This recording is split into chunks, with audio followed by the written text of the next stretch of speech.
It's been almost exactly 3 years since Oracle Team USA won that historic 34th America's Cup win in San Francisco Bay. And here in Bermuda, the scene for the next America's Cup in 2017, the clock is ticking as one of the most important dates in the campaign approaches. The 27th of December marks 150 days to the start of competition here in the Great Sound. But it also marks the first day the 6 teams can launch their one and only America's Cup race boat. The 35th America's Cup is going to be raced on state-of-the-art, high-tech, 50-foot-long foiling multi-hulls. But until their race boat is launched, all 6 teams have built 45-foot development boats to test with.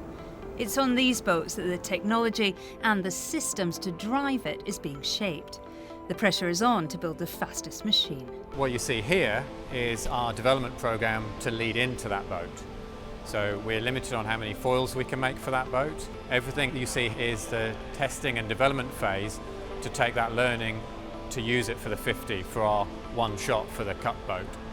Artemis Racing currently have 2 test boats and a third on its way. Oracle Team USA have 3 and SoftBank Team Japan have 1. Over in the UK, Land Rover BAR have 3 in the water, whilst Emirates Team New Zealand have built and tested their one boat. The French team Groupama Team France have just launched their first test boat. All the team's AC50 race boats will have many elements in common. Much of the specification will be the same. The boat itself, the AC50, it's pretty much a one design boat. The hulls are the same, the beams are the same, the wing is the same, so all the physical parts, they'll look the same from the outside. What will be different between the teams that we're allowed to work with on design are the shapes of the dagger boards, which, you know, the boat's flying on these foils, and but we're able to change the shape to whatever we want. It's totally open, and how we control them, it's totally open. And that means it's what you put inside the hulls, it's how you control the wing, it's what you put under the boat, the foils, that's going to give you the vital winning edge. This is why the design and development of the technology is so important. The work on this America's Cup isn't what one may have previously termed naval architecture. This time around, it's all very different. It's more about high-tech systems and data. I think a control system that most people are familiar with in their day-to-day lives are anti-lock brakes on their car. They hit the brake pedal and the computer keeps them from spinning out or going out of control. And that system that once was just a cable between the brake and the pedal now has another computer there. We're doing that now with the boats. So systems that were once a line you pull, you know, there's a computer now and algorithms that make the performance better, more accurate and precise. It's a reason why all of the teams have looked outside of the sailing industry for inspiration more than ever before. Cup defenders Team Oracle USA have turned to the automotive and aerospace industries. They're keen to capitalise on a wealth of external expertise. They will have technology, particularly in those bigger industries, technology that's really well developed, and it's up to us to be able to adapt that technology to our applications. I'm bringing my expertise in flight control system and in flight control system testing, which are 2 key parameters for the Cup. There is a lot of similarity between this boat and an aircraft. The foil on this boat are exactly as our wing on the aircraft. They allow the boat to go above the water, exactly as the wing allows us to fly. You have to be sure the foil is exactly where you want, when you want. And this is exactly what we are doing on our aircraft with all the elevator, aileron and wing. If you don't have a proper control system, if you don't have an accurate control system, you can't have a stable flight. So you need this control to sail this boat. One of the keys to controlling the hugely complicated system is through the hydraulics that are powered by the crews as they grind on the winches. For that, the design team need experts in aerospace motion and control technologies. We control everything that moves on the boat. The jib, the main sheet, the wing, dagger boards, all the pitch control. A lot of it's going to come down to how clever and creative and light and good the control systems gets. And that's going to allow the sailors to be efficient, make the most of their power, which is very limited, and be able to move everything they need exactly when they need it to. And as all the teams test their 45-foot development boats day after day, this ultimately puts an awful lot of responsibility into the hands of the sailors themselves. Each position on board the boat kind of has their own somewhat industry they have to learn, you know, so certain position on the boats are involved in the hydraulics, other involved in some mechanical system. And so in that part it's been fascinating because for a lot of the guys, myself included, I mean the America's Cup's always about learning and who can kind of outlearn the other team, but the evolution and just the education process in this campaign has been really one of the most rewarding I can remember. Are you more of a test pilot now than a helmsman? Well, I think the crews nowadays really are test pilots. The boats are heavily undermanned. They are very, very powerful, yet they are human powered. So it's like you have too much to do during a race, yet you somehow have to prioritise that work list and try and sort of keep your head above water. And that's kind of just doing a few laps on your own. Throw in another boat that's going head to head in a battle out on the water. And it really is about trying to put all those pieces into play. And we essentially have a playbook like a football team. So we have this technical side, a playbook, as well as our racing tactical playbook. Well, Jimmy, when you're pushing hard in training, it doesn't always go according to plan. There can be the odd sketchy moment, and I've got one right here. What's going on? This really can happen at any given moment on these boats. You really are pushing the edge, you're redlining. This is an example of going out, came out of a jibe, we just heated up a little bit too much, got a little bit high on the ride height, and ultimately led to a capsize. Well, all this testing is to produce the 150-foot boat they'll race in the next America's Cup, and that boat is promising to be the fastest race boat ever. If you want more of a rundown, have a look at the sailing pages online.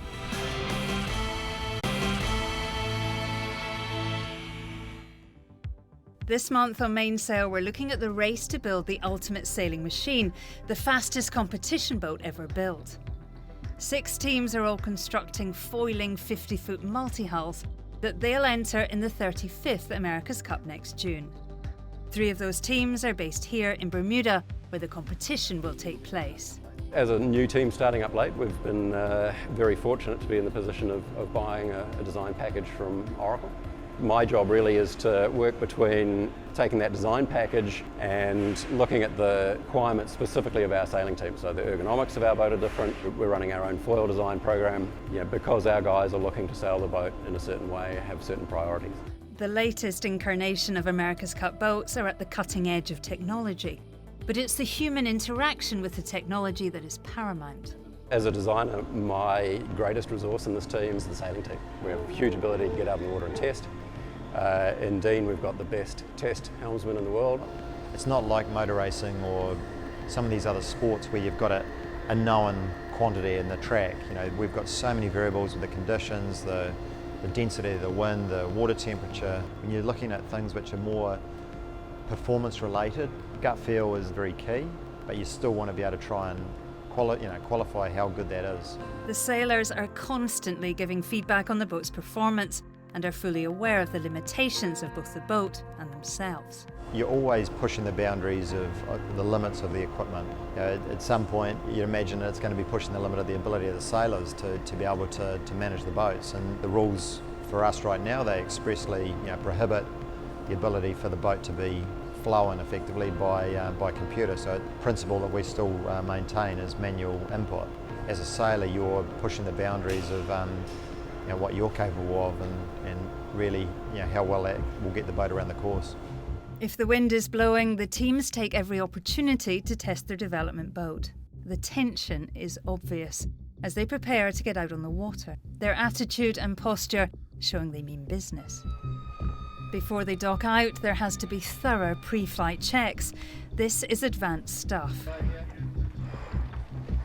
The team are really welcoming. We can spend the entire day with them when they're testing, but there's still some things which we can't film. And at the moment, there's 6 guys under the bonnet of the wing. And remember, the wing is one design, but what's inside it is most definitely not. And currently, for us, that's out of bounds.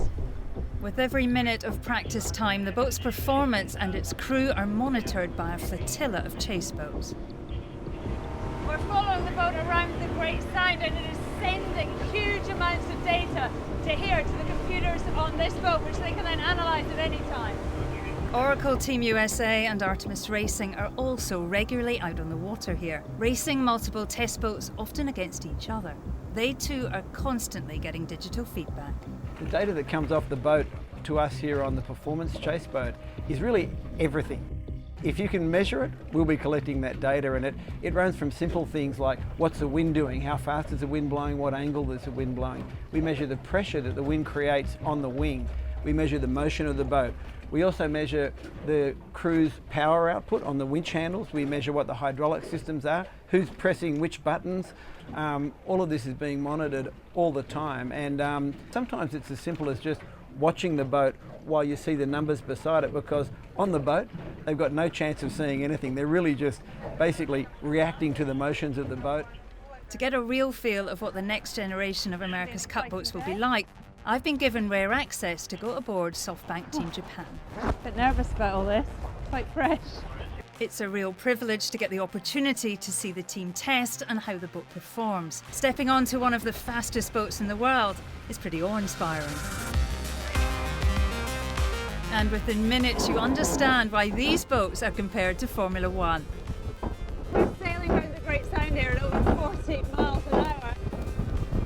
It does feel like a test flight.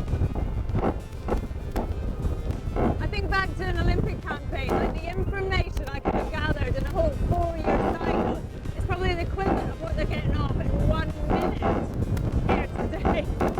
Dean Barker and wing trimmer Draper are in constant contact with the design team on the chase boat.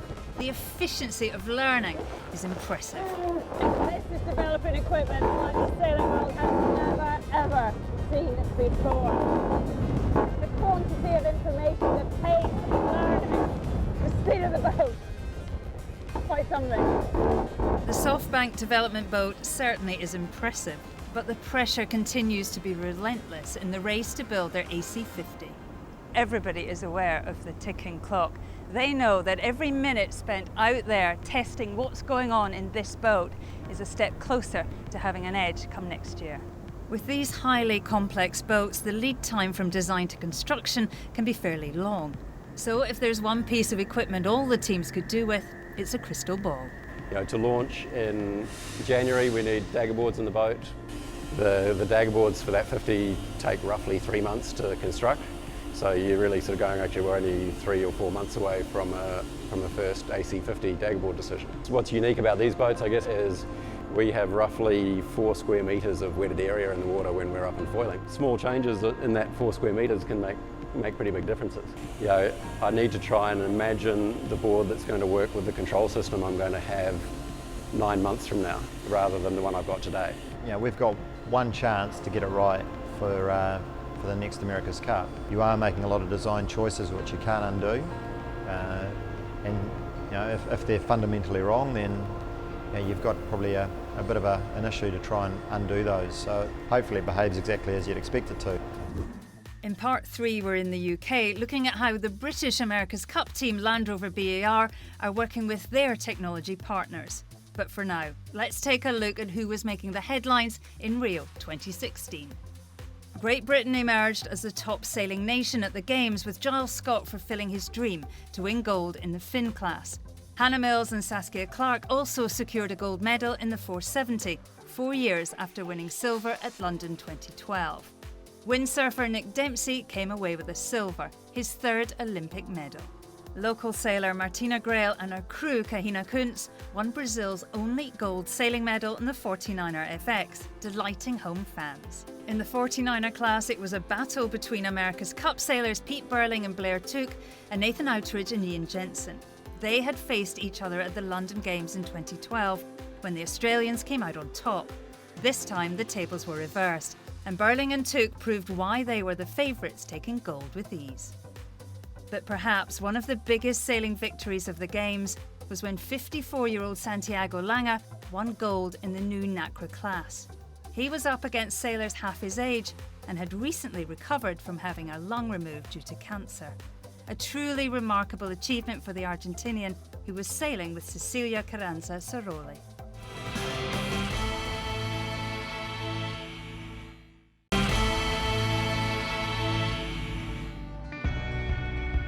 This month on Mainsail, we're looking at some of the technology that will be used by the 6 teams of the 35th America's Cup as they strive to build the one foiling multi-hull they'll be allowed to race when the action kicks off in Bermuda in 2017. 3 of the teams have based themselves in Bermuda, allowing them to test their designs on the waters that will ultimately host the racing next year. But there are 3 teams that have stayed at home. For British entrant Land Rover BAR, that means here on the south coast of England, nice and close to their technology partners. We saw huge benefit in being based here in the UK and the partnerships that we have here in engineering and technology, which I think Britain really truly is leading the way. We will get out to Bermuda, I think, early enough to have spent the time on the race course that we need. This team is about the best of British and trying to put forward the best of British in design and engineering, and we believe that will help us win the Cup. And it wasn't just organisations who the team approached. At a very early stage in the campaign, they quickly made an appointment that reflected the change of pace in sailboat design and construction. They turned to Formula One team boss Martin Whitmarsh. We need to develop analysis, telemetry, simulation, those techniques, simulator technologies, and those are things that have been developed over the last 20 years in motorsport. So I think the motorsport engineers that have come in, the aerospace engineers, really bring that. They complement the experienced yacht designers that we obviously also have in the team. We're about trying to make quick, iterative steps, and therefore you need very good analysis and simulation tools that have high levels of fidelity and resolution so that you can actually know what you're doing, make the decisions. Because these boats are expensive and complex. You can't make all the bits and test them. You have to rely on analysis and simulation to really refine the products before you get to making them and testing them. British car manufacturer Land Rover have been at the forefront of vehicle technology and cutting-edge design for over 60 years. With an innovation and development facility a matter of hours from the sailing base in Portsmouth, they were an obvious partner for the British team. So this is our Virtual Innovation Centre. What this allows us to do is to look at what the customer will see in 3 years' time virtually, so effectively before any data or a machine or prototypes are built. And this technology is invaluable when it comes to getting hands-on experience in a virtual world, in this case, a 4x4. You might not be able to see what I can see through the camera, but it really feels like I am in a car. I can adjust the mirror, it's just here. All the buttons are here, I can turn the stereo on and off. It really feels like I'm in a car. What we've been using it for in the boat is looking at how the cockpit is set out in the boat, understanding where the switchgear is and the control systems are, so we can best make them more ergonomically to allow the team to make more decisions more effectively in the boat, so it enables the controls to be reached, etc. So we've used our learning from the vehicle, now carried that back into our boats. We've also utilised that knowledge then to produce prototypes which will be tried on the boat systems down in Portsmouth. Once the development boats hit the water and are being tested in the real world, it's time for the electronic data that comes back from on board to be analysed. And the detail is staggering. The America's Cup, at the end of the day, is a design race, it's an engineering race, and data obviously is a big part of that.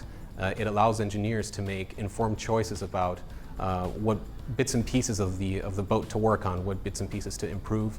It allows sailors to validate their intuitive understanding of sailing that particular boat, of how do we push this boat to its limits. Up on the screens here you can see some of the footage from the test boats. And the idea is to show essentially how we are taking the data that's being generated by these boats and feeding that live back to the sailors. And most importantly, we can also see what algorithms are being deployed and how they are learning specific boat behaviors that in the end we can optimize to make the boat go faster. But at the end of the day, this is a race about which sailing team understands their boat better, which sailing team can push their boat to their limits. And when it comes to sailing's power source, the wind, Land Rover is proving invaluable in its expertise in aerodynamic design. What you're looking at is the solution of one of our simulations rendered out so you can see the actual car and some of the velocity lines from the fluid file that gets created. Basically, we take the vehicle, whether we're talking about a car or a boat, and immerse it into the fluid, in this case of the boat, not the sea, but the air that it's actually traveling through. And then we solve for the velocity and pressure of every single particle in that window of space. We're trying to feed back to the guys on a number of permutations, lots of different scenarios, onset wind conditions, and then how the actual wing sail reacts to those changing aerodynamics. We're able to come back to the guys and make recommendations about how they maybe ought to set up the wing for a number of different conditions. We're hoping that we'll get some significant gains from the boat in this way. I've found the knowledge involved and the pace of technical refinement for this America's Cup tantalising. And even the engineers are impressed by the machines and their potential.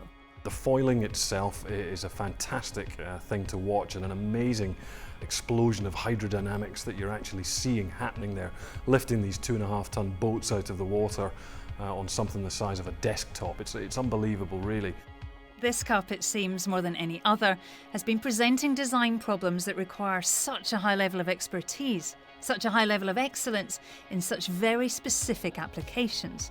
Our sport has changed at this level beyond recognition. I would not have imagined 6 years ago that we're going to be, sailing around and flying boats that, may not touch the water around the whole race course. There's no question that this edition of the America's Cup is a technology race. It's exploiting the combination of